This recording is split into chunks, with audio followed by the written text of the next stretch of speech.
About things here on Earth, let's talk about things above the Earth and the whole idea of climate change. You have said, if I'm correct, that humans are not responsible for climate change. Did you say that? What I said is humans are not responsible for climate change in the way some of these people out there are trying to make us believe, for the following reason. I believe the climate is changing because there's never been a moment where the climate is not changing. The question is, what percentage of that, or what is due to human activity? If we do the things they want us to do, cap and trade, you name it, how much will that change the pace of climate change versus how much will it cost our economy? Scientists can't tell us what impact it would have on reversing these changes, but I can tell you with certainty it would have a devastating impact on our economy.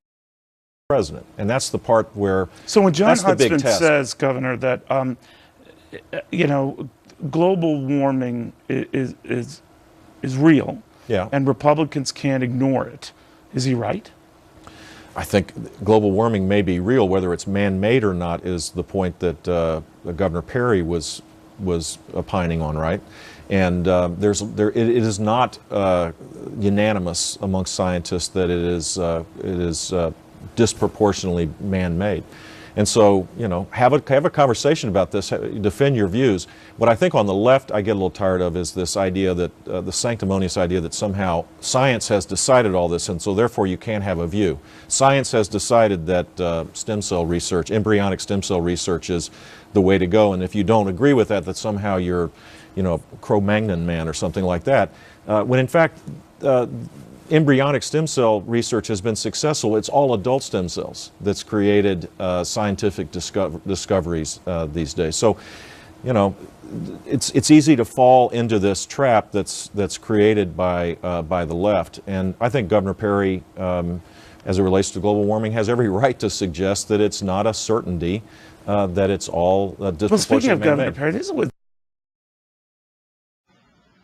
And finally, our values demand that we be good stewards of the planet for our children and our children's children. We are failing that simple moral test if we continue to stand by as the earth warms faster than at any time in the past 200,000 years.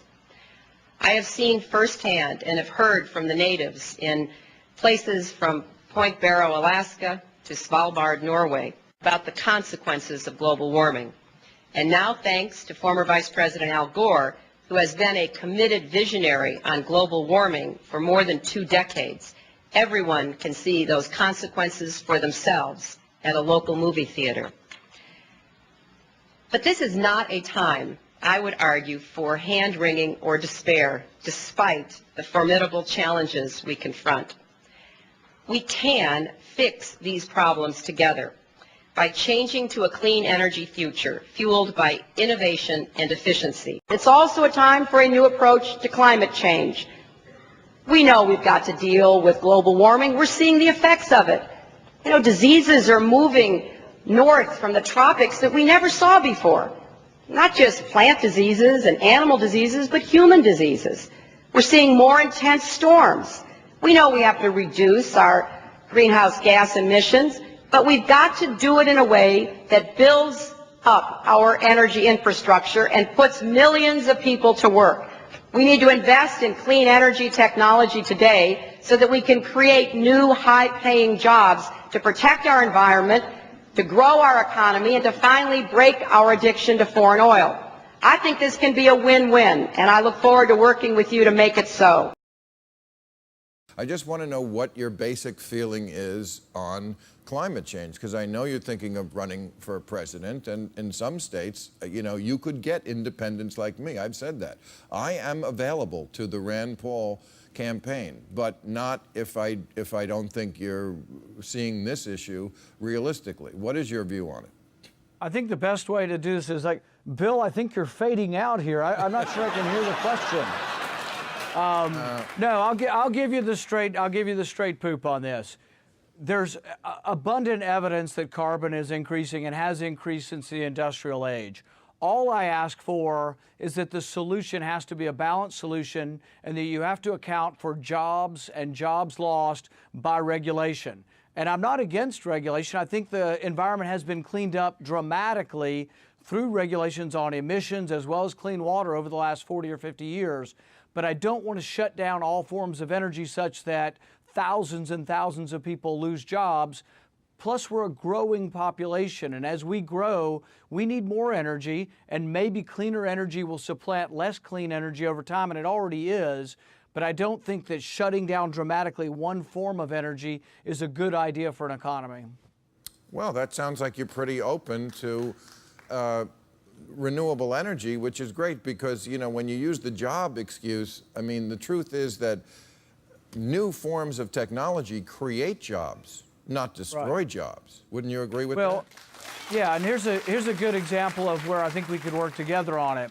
I have a new bill that's going to be coming out in the next month or so, and it's going to be called the Deregulation of Alternative Fuels. So I'm for trying to get the government out of the way of converting your trucks from diesel to natural gas or from gasoline to ethanol. Try to get the government out there and let the marketplace take care of this, because some of these fuels are actually cheaper too. And if they're cheaper, then people will go for a cheaper alternative that also is cleaner for the environment. So I think there are ways that we can find a middle ground on this, but really it gets so far out there, and it does almost get there with a religiosity that I don't think we need to have.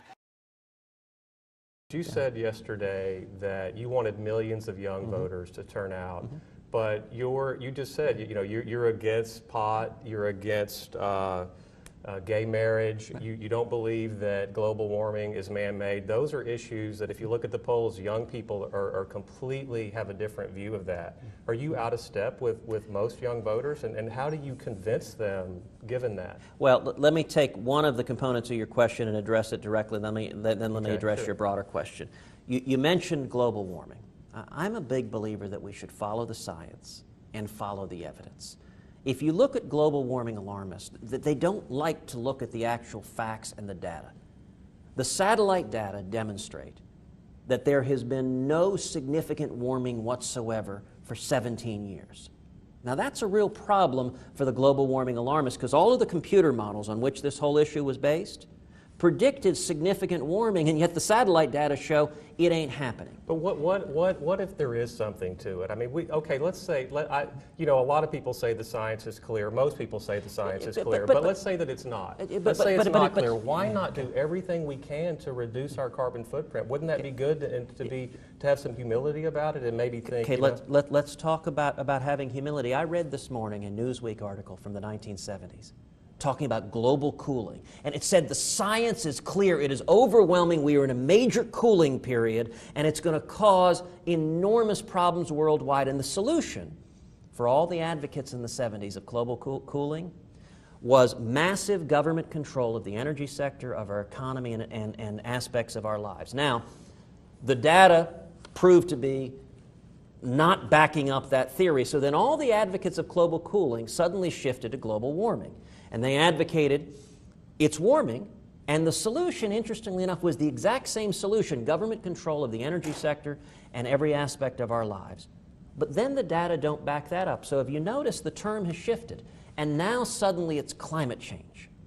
And climate change, and again, the solution is government control of the energy sector and every aspect of our lives. And